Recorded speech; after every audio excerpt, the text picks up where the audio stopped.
വൈദ്യുതി ചാർജ് വർധനയിൽ പ്രതിഷേധിച്ച് KSEB ഓഫീസിന് മുന്നിൽ പ്രതിഷേധ ധർണ സംഘടിപ്പിച്ച മഹിളാ കോൺഗ്രസ് പ്രവർത്തകർ.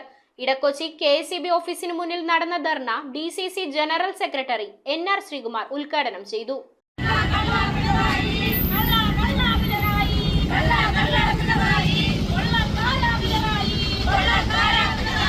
മഹിളാ കോൺഗ്രസ് ഇടക്കൊച്ചി മണ്ഡലം പ്രസിഡന്റ് രാജി രാജന്റെ അധ്യക്ഷതയിലാണ് വൈദ്യുതി ചാർജ് വർധനയിൽ പ്രതിഷേധിച്ച് മഹിളാ കോൺഗ്രസ് പ്രവർത്തകർ KSEB ഓഫീസിലേക്ക് മാർച്ച് നടത്തിയത്. മാർച്ചിന്റെ ഉദ്ഘാടനം DCC general secretary NR Sreekumar നിർവഹിച്ചു. പള്ളുരുത്തി കച്ചേരിപ്പടിയിൽ നിന്ന് ആരംഭിച്ച മാർച്ച് ഇടക്കൊച്ചി KSEB ഓഫീസിന് മുൻപിൽ സമാപിച്ചു. Councillor Abhilash Thoppil, Haseena Najeeb, Raheesa Salam, Threasiamma Job, Anju Sangeeth, VF Ernest, Shiju Chittepally, AJ James, MA Josy, Johny Payyappilly, AJ Santhosh എന്നിവർ സംസാരിച്ചു.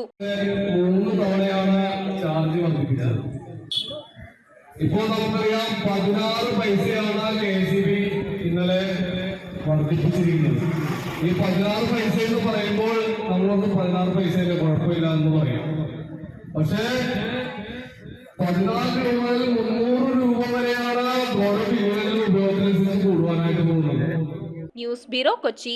ഓം നമോ ഭഗവതേ വാസുദേവായ ധന്വന്തരയേ അമൃതകലശഹസ്തായ സർവാമയ വിനാശനായ ത്രൈലോക്യനാഥായ മഹാവിഷ്ണവേ നമഃ.